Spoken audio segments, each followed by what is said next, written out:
अभिनेते पद्मश्री अशोक सराफ 80व्या वर्षात पदार्पण करतात. त्यानिमित्तानं नागपुरात भव्य नागरी सत्कार सोहळा पार पडला. डॉक्टर वसंतराव देशपांडे सभागृहात या भव्य सोहळ्याचं आयोजन करण्यात आलं. मराठी रंगभूमी, मालिका आणि चित्रपट क्षेत्रातील अष्टपैलू योगदानाबद्दल मुख्यमंत्री देवेंद्र फडणवीस यांच्या हस्ते अशोक सराफ यांचा सत्कार करण्यात आला. तसंच दिलखुलास गप्पा या कार्यक्रमात पुष्कर श्रोत्रीनं अशोक सराफ यांच्याशी मनमोकळा संवाद साधलाय. यावेळी अशोक सराफ यांनी अनेक आठवणींना उजाळा दिलाय. तसंच जेन झी विषयी सुद्धा भाष्य केलंय.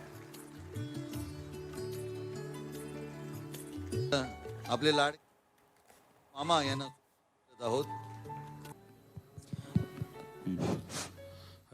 आजच्या पिढीला काय सांगाल? छान छान प्रश्न आहे. आजची पिढी ऐकेल, तुमचं नक्की ऐकेल, सांगता येत नाही.